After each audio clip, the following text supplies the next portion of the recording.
Welcome back, and I know many of you guys have been waiting for me to cover this and share my thoughts on Conway calling Eminem fans that he's now exposed to a bunch of nerds and stans. And first of all, I'd like to clarify that Conway didn't intentionally take a dig at Eminem fans, but expectations and reality are often different, and in this case, even if it wasn't intended, it came out the wrong way, and all he's done is contribute to the narrative of the reverse stance, and I'll be putting him on the spot for this one. Before we dive right in, remember to like the video if you enjoy content like this. Remember, the likes are free, and subscribe if you haven't, and turn on notifications to never miss a video. Now, Conway went on Vlad, and since he was going on that Vulture's platform, he should have known better and expect that Vlad will be looking for something spicy to put in the headlines to get views on Eminem. Vlad doesn't miss an opportunity to try to get something controversial about Eminem from his guests, even if he's interviewing someone that has nothing to do with music. Let's say Vlad is interviewing the Minister of Foreign Affairs from Zambia, and they start talking about Zambian music. His questions will be along these lines. Zambian music is gaining global fame, but how do the citizens feel about rap music and Eminem? Conway can't tell me he didn't know this about Vlad, and he got set up with the Eminem fans question that asked how does he feel about getting exposed to them after Bang released. Artists these days in the social media age need to realize that they can't sound like Twitter trolls, and I know he got to see some negative comments that some Eminem fans made about him on Bang, and it got to him. Now he let these few negative comments control the narrative in his head and ignored the overwhelmingly positive comments that Eminem fans had about Bang in general. Most of the comments I saw from Eminem fans showed support, and many want him to succeed, including me on this channel. Most Eminem fans do, and he should have let that control the narrative and not the few negative reception. By that same logic, he should also be pissed off at some of his fans that didn't hesitate to state their opinion that Eminem ruined the song.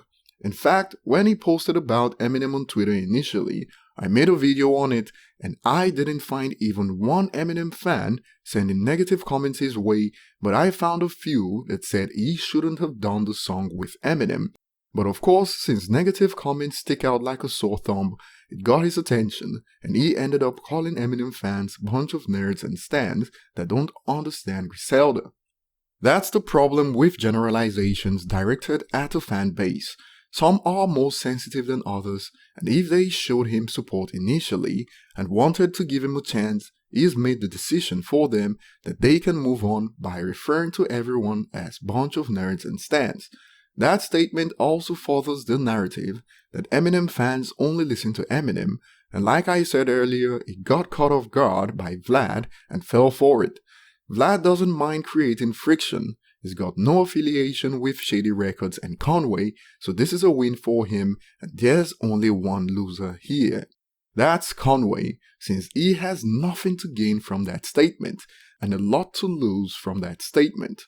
People like to say speak your mind, but you are responsible for your success, and if you end up failing, the same people that say speak your mind wouldn't be there to pick you up. And Conway had nothing to gain from that statement. Nothing. So why say it? The statement is even wrong since most Eminem fans had positive things to say, but as expected, you notice the negative comments more. I saw a comment that said Eminem fans don't deserve to listen to Conway. I repeat if you didn't catch that. Eminem fans don't deserve to listen to Conway. These reverse stands have it so backwards that they don't understand that it's a blessing for people to choose to listen to you as an artist and not the other way around. You need the fans don't need you, because if they never heard of you, they'll go on with their lives business as usual. Another thing is Conway having issues with the fact that he's exposed to people that don't understand him. That's a no-brainer, and why have an issue with it? Conway signed with a major label like Shady Records, for instance, to expand his reach, and what comes with expansion is the fact that you're introduced to a newer audience that don't know about your history. Rather than complaining, capitalize on it, and how do you expect new potential fans to know anything about you?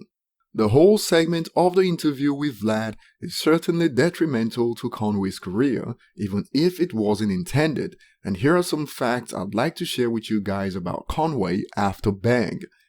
He moved from 50k monthly listeners before Bang released to over 700,000 monthly listeners after Bang released on Spotify, and he even retweeted a tweet that showed that people were checking out his entire catalog after they listened to Bang. How do you overlook all these positives and focus on the few Eminem fans that drop negative comments? Of course, reverse stands will praise Conway for being honest, but remember, reverse stands don't even support their favorite artists. So why should Conway care about what they think and fall for Vlad's booby trap? I'm sorry Conway if you get to see this video, but you should realize you're not a Twitter troll. Trolls have nothing to lose. You signed a deal with Shady Records for a reason. Don't forget the reason. If you're only cool with those that know about Griselda, then you played yourself by signing a deal. Well, now you know my thoughts on this, so leave your thoughts below in the comment section. Like and subscribe if you haven't, and see you on the next one.